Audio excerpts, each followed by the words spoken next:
Milsimers debout! Ça fait plaisir de voir que vous êtes encore là, malgré peut-être un premier épisode un peu long, mais on avait besoin de planter les bases de notre discussion, assumer aussi notre pratique de type simulation et discuter de 2-3 petites choses. Jingle!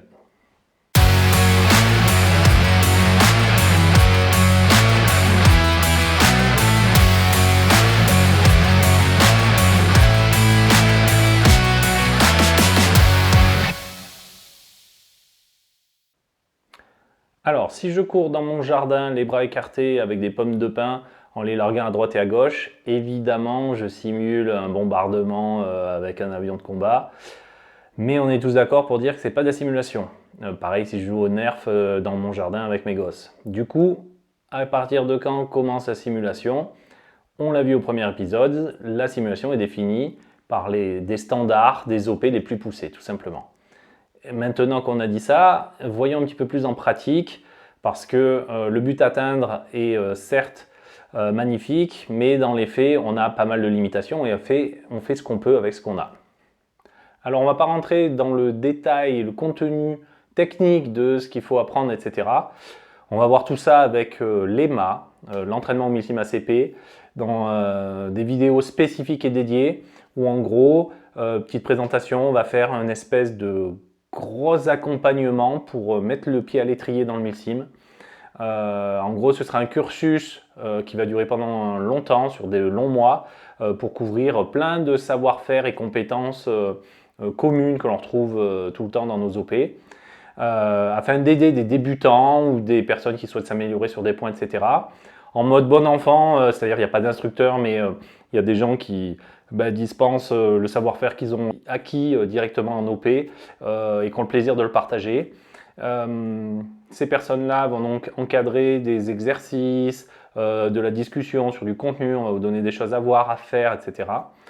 Et à la fin du cursus, on validera par une grosse restitution dans un rallye en fait. C'est une OP une OP itinérante découpée en plusieurs phases, plusieurs ateliers encadrés, qu'on ne peut donc pas échouer, on va dire, parce qu'on ira au bout de l'OP, peu importe ce qu'on y a fait au début, vu que c'est tronçonné en différents ateliers. Et ça nous permettra de voir aussi sur le terrain la mise en pratique de toutes les compétences qu'on a vues ensemble théoriquement ou travailler en amont. Donc là, on va se focaliser sur comment ça marche pour que ce soit sain et fonctionnel dans le petit milieu du Milsim. C'est parti. Alors, ce cercle vertueux tourne autour de 3 entités très importantes. La première, c'est le joueur, ensuite la team et enfin les orgas.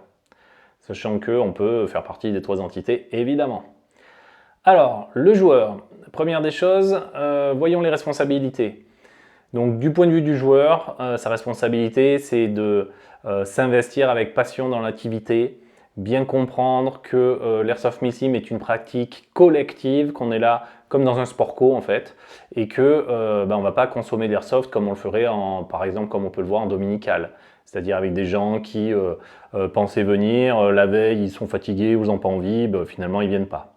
Bon là on va évidemment pas pouvoir faire ça parce qu'il y a des OP qu'on prépare depuis plus d'1 mois, on a bossé avec les copains, on a mis en place des tas de trucs.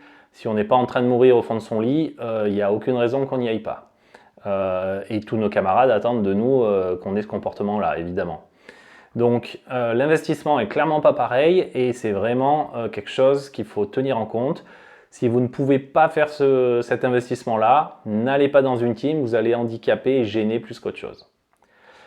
La deuxième chose à avoir, en plus de la volonté, l'envie et l'investissement, et la capacité à le faire, c'est la conduite de gentleman. En Airsoft, on verra, un des points cruciaux, c'est vraiment la réputation de l'équipe, de la team. Donc ça n'engage pas que vous, et vous allez devoir en prendre super soin. Et ça exige donc une conduite de gentleman. Qu'est-ce que c'est une conduite de gentleman? C'est une conduite très fair-play, évidemment, sur les touches, etc. Mais c'est aussi savoir la fermer, même si on a des petits accros avec des personnes qui commencent à s'énerver sur le terrain pour des bêtises, etc. On ne casse pas l'immersion du jeu, on n'intervient pas, on ferme sa bouche, on râle pas.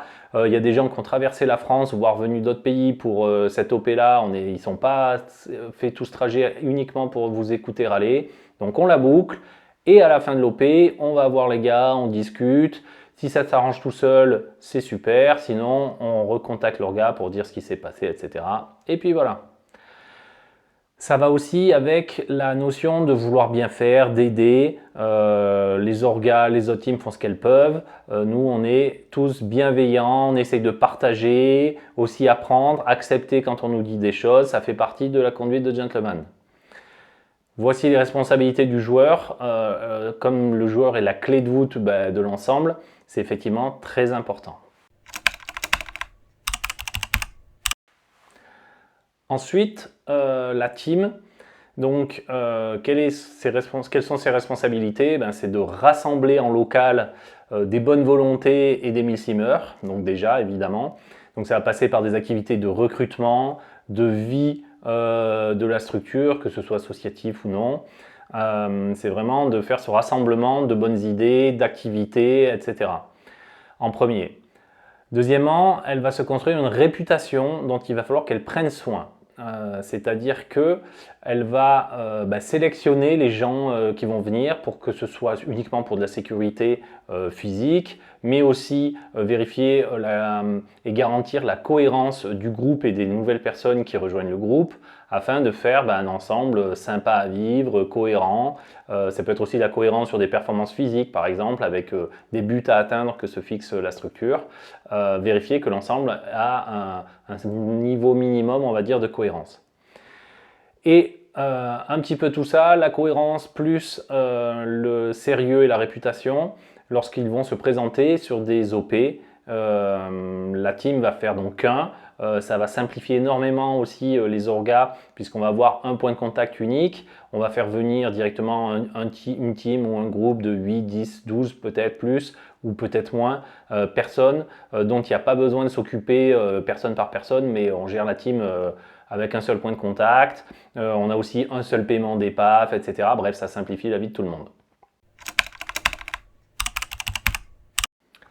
Dernier élément, les orgas. Donc eux, leur but c'est quoi? C'est de proposer des événements immersifs. C'est beaucoup de travail pour essayer de challenger les compétences des différentes teams. Beaucoup de préparation, énormément de communication. Alors je passe les démarches administratives pour avoir le droit d'utiliser telle zone, tel endroit, etc., telle commune. Une fois que ça c'est fait, c'est loin d'être terminé, il y a toute la mise en place du scénario, il faut aussi visiter les terrains, aller voir par où on peut passer, est-ce que ça gêne pas, etc. C'est un boulot de fou, honnêtement, c'est quelque chose, on peut tous les remercier parce que les orgas font en gros un boulot vraiment faramineux. Pour la petite anecdote, par exemple, un orga célèbre, ça commence par Stray et ça finit par Que. Donc je vous dirai pas qui c'est, mais vous avez deviné. Typiquement, sur la veille des OP, il est obligé de monter dans les RPI niçois avec sa bagnole et son gasoil pour vérifier que depuis la dernière fois, il n'y a pas quelqu'un qui est allé lui clôturer toute une pâture pour mettre des moutons, etc. et que ça passe toujours pour les groupes commandos qui doivent passer par-ci, blablabla, etc. Donc on peut ne pas se rendre compte lorsqu'on l'a jamais fait, mais orga, c'est un sacré travail. C'est pas étonnant d'ailleurs qu'il n'y ait pas d'orga milsim professionnel, puisqu'en fait il y a tellement d'heures et de boulot derrière que c'est que la passion qui fait vivre ça. Il n'y a personne qui pourrait en vivre vu le nombre d'heures à bosser, les nombres de nuits, le nombre de documents à rédiger, etc., le nombre de déplacements à faire.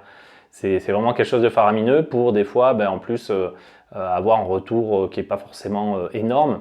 Alors c'est pour ça, n'oubliez jamais de faire des rétextes quand vous participez, etc. parce que les orgas font vraiment un boulot en or. Donc les orgas sont responsables du déroulement avant toute la préparation, etc. et pendant évidemment de l'OP. Et avec tout ce boulot monté en amont, une des responsabilités très importantes de l'orga, c'est de sélectionner les participants. C'est sûr que prendre tout ce boulot-là, faire déplacer des teams ou des PNJ qui vont venir pour plastronner, aider le déroulement de l'OP, prendre tout ça et le mettre par terre parce qu'on invite des personnes qui vont pas être capables de porter un sac à dos plus de 3 heures là où c'est, ou qui vont par exemple être mauvais en topo et pas être capables de se rendre à l'heure sur des points, etc. parce qu'ils n'en ont pas l'habitude. Évidemment, ça met toute l'OP par terre et du coup, ça va entacher la réputation même de l'orga. Et ça, c'est aussi très important. On peut très vite faire du bon boulot. Si on ne met pas les bonnes personnes en face, déjà, elles ne vont pas apprécier. L'orga ne va pas apprécier que son boulot soit aussi, ne serve pas tant que ça le plaisir des différents joueurs. Et du coup, ça peut très vite tourner en eau de boudin. Donc, même si, bien qu'en sélectionnant super bien les teams, en faisant attention aux endroits, en ayant les autorisations, etc., chaque orga sait très bien que tout peut tourner très vite en eau de boudin. Alors, en plus, des accidents, comme une team par exemple qui a un souci en venant sur l'autoroute ou je ne sais pas quoi l'avant-veille, il y a toujours des imprévus à gérer. Il y a toujours des choses à adapter pendant l'OP. Si en plus, en partant de là, on ne prend même pas soin de sélectionner les joueurs et on fait venir n'importe qui en mettant juste une PAF et puis le premier inscrit, c'est le premier qui vient. Ça, typiquement, en Milsim, ça ne peut pas exister. C'est-à-dire toutes les OP où vous avez une billetterie ouverte et il suffit de vous inscrire. Comment voulez-vous que l'OP puisse valider des compétences s'il n'y a pas de discussion entre les orgas et les personnes qui vont venir? Pourquoi on a ce besoin extrême de communication, notamment sur les capacités des teams avec les orgas pour construire les OP? On va voir un cas concret. J'étais co-orga principal d'une OP Kaiser Marius dans le sud de la France. Et voyons donc par exemple l'infiltration de groupe FS. Donc voici la carte globale. La zone de jeu se situe par ici. Et initialement, on avait fabriqué toute une insertion dans le roleplay qui devait se faire par le sud-ouest. Donc un accès assez direct, on va dire, sur la zone d'intérêt. Et en fait, en surprise, le soir, le vendredi soir pour s'infiltrer, on leur annonce qu'ils ne vont pas pouvoir passer par là parce que tous les ponts sont contrôlés et verrouillés. On ne peut pas passer dans le côté nord de la ville. Du coup, on a un moyen de faire transiter tout ce qui est armement, etc. Mais comme on a des brigades donc avec des chiens qui patrouillent, c'est impossible de faire passer des humains à l'œil. Donc, ils vont devoir s'infiltrer par un autre moyen, à pattes, depuis le nord-ouest. Donc ça fait assez loin. Donc on est allé les dropper là en leur faisant passer la frontière, etc. Et donc ils se retrouvent là-bas. Il va falloir qu'ils se fassent toute la rando afin de s'infiltrer pour ensuite, dans un deuxième temps, récupérer tout leur équipement, armement. Chose qui ne va pas se faire facilement d'ailleurs. Et tout ceci, ce n'est que le début de l'OP, puisque là, ça nous amène très tôt dans la nuit, du vendredi au samedi. Mais derrière, il y a encore toute l'OP à se faire. Quand on regarde un peu les courbes de niveau, on voit bien que le terrain est tout sauf facile, avec beaucoup d'équipements, des sacs très lourds, parce qu'il y avait beaucoup d'eau, en plus c'était en pleine canicule au mois d'août. Bref, si j'ouvre la billetterie et que je dis le premier qui a payé la PAF, vous avez le rôle de FS, je mets en danger plus que évidemment mon OP. Parce que physiquement et sur le point de vue endurance pure, je dois vérifier et valider que les FS qui vont jouer cette partie-là sont en capacité de le faire. Après, il y a discussion, on peut aménager s'il y a des choses qui ne sont pas réellement faisables ou si ça va un petit peu au-delà, on peut essayer de raccourcir ou au contraire rallonger si c'est facile pour les personnes. Mais tout l'intérêt est là. Cette discussion doit permettre d'adapter pour que l'OP soit intéressante à jouer pour les joueurs, mais pas infaisable non plus. Si elle est infaisable, elle met en péril toute l'OP, c'est-à-dire que si j'ai mon groupe de FS principal qui n'est pas capable d'arriver sur zone et qui va être en finex dès le vendredi après 4 heures de marche, parce qu'ils n'arrivent plus à mettre un pied devant l'autre, pour arriver jusqu'au dimanche midi, c'est cuit, et il va falloir faire 100, et du coup ça remet en question beaucoup de choses sur l'OP. Donc il y a un véritable besoin de connaître les capacités des groupes déployés et de discuter avec ça avec eux quand on ne les connaît pas. Ce n'est pas une notion d'élitisme, c'est une notion de pour que ce soit fun et pour que l'OP ne soit pas par terre et que tous les autres ne viennent pas pour rien. Ce qui nous amène à notre prochain point, les communications. Alors là, du point de vue des joueurs, on n'attend rien de spécial d'eux, juste qu'ils ne prennent bien soin de ne pas faire fuiter leur participation.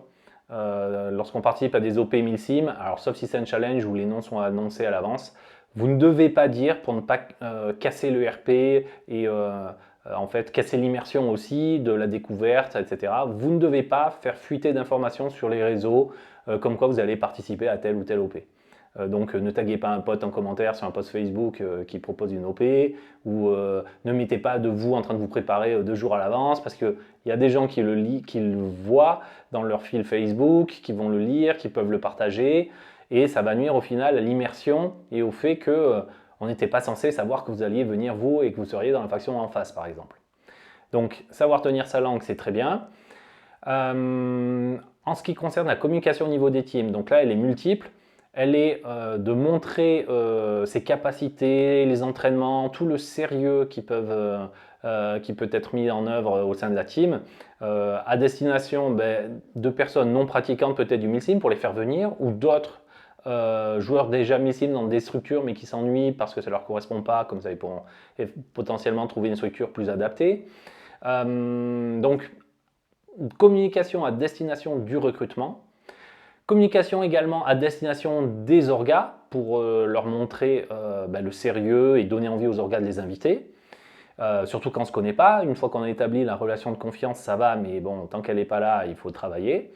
Et aussi communiquer aux autres teams locales ou un peu plus loin afin de leur donner envie de faire du drill en commun, de mener des activités ensemble. Et du coup, la team est vraiment un centre de communication à destination de différents destinataires. L'orga, elle doit communiquer aussi pour faire envie et donner envie aux teams de venir s'inscrire à leurs OP, donc faire une espèce de vitrine par rapport au terrain, aux OP qu'elles proposent, etc. Elles ont aussi beaucoup de communication hors et dans le RP avec les teams pour justement construire leurs OP en tenant compte des différentes capacités des différentes teams. Donc ça c'est vraiment un point crucial, on reverra des vidéos entières parce qu'il y a besoin d'outils, il y a besoin d'échanger un maximum là-dessus. Et enfin la communication évidemment avec tout ce qui est administration pour avoir des autorisations, les préfectures, etc. qui prennent pas mal de temps et dont on se passerait bien, mais il faut bien faire avec, soigner les relations avec le voisinage, etc. etc. Un autre petit point important sur la communication que j'ai oublié pour les teams, c'est de faire des retex pour aussi récompenser les orgas qui ont fait un boulot monstrueux. Poster des retex, c'est la meilleure des vitrines pour leurs OP. Petite anecdote avec ma team, les ATMS. On va au dernier Search and Destroy et tout ne se passe pas merveilleusement bien sur cette OP. Et des teams de Rhône-Alpes repartent en pensant que c'était les ATMS qui a été à l'origine de certains soucis. Peu de temps après, il y a une OP dans l'Ain chez les ASL où on est invité et parmi les autres teams qui sont aussi sur l'OP, ça discute comme quoi est-ce que c'est une bonne chose d'inviter les ATMS parce qu'apparemment ils ont posé des soucis sur Search and Destroy, etc. etc. On était en bonne voie pour être persona non grata en Rhône-Alpes suite en fait à cette OP-là. Bon, il se trouve qu'en fait ces personnes se trompaient de nom de team puisque à une lettre près en fait c'était une team différente. C'était pas nous. Et pour aussi améliorer la chose, on a un ancien des ASL chez nous, chez les ATMS, donc on a un très bon contact et donc on a pu très vite percer l'abcès. Mais voilà le nombre à quel point vous pouvez faire face à des difficultés et vous faire blacklister sur des OP ou pas choisir simplement. Et sachant que les orgas ils discutent beaucoup entre eux pour savoir ce que fait telle team, et ce qu'elle vaut, etc. Donc ça va très très vite. Il faut faire super soin de votre réputation et ça explique pourquoi il faut avoir la conduite de gentleman, bien communiquer avec l'orga, être proactif, etc., etc. Du coup, pour résumer, le cercle virtueux fonctionne comment? On a des joueurs très investis et sérieux et gentlemen qui vont pratiquer au sein de teams pour monter en compétence sur des tas de choses en prenant bien soin de la réputation de l'équipe, qui vont être sélectionnés ensuite sur des organisations proposées par des orgas, qui elles vont faire attention à qui vient ou pas à leurs OP et vont faire un maximum de boulot pour que tout le monde puisse prendre énormément de plaisir. Voici le temps de la conclusion. J'espère que cet épisode vous aura plu, que ça vous aura permis d'avoir une meilleure vision globale de qu'est-ce que c'est que l'activité au final, comprendre pourquoi on fait tout ce qu'on fait, comment ça fonctionne, le fait que ce soit une activité de groupe, les besoins de sélectionner les gens, de maintenir une réputation, d'être à la hauteur d'orgas qui font des OP sans respawn, donc il y a besoin d'être compétent, sinon on ne peut pas s'éclater, vu que la recherche est basé sur la mise en œuvre de compétences. Il faut les avoir, sinon il n'y a personne qui s'éclate. Il faut que l'OP soit à la hauteur des compétences aussi des personnes qui viennent, sinon effectivement c'est bidon. Donc voilà, maintenant vous avez, j'espère, une meilleure vision de qu'est-ce que c'est, de bien comprendre que c'est avant tout une activité comme un sport co. C'est vraiment, il y a un groupe et il faut le maintenir et c'est vraiment la clé de voûte du truc. Donc c'est évidemment très différent d'un airsoft assez classique où on n'aurait pas d'équipe, de réputation, de compétences, de niveau, de cohérence, de toutes ces choses-là dans la balance qui sont le cœur même du milsim. Voilà. J'espère que ça vous a plu, on se retrouve très vite. Prochain épisode, on va jouer au Mythbuster, on va voir un petit peu toutes les a priori sur la discipline et puis on va s'amuser un petit peu à débunker tout ça. On garde la liaison.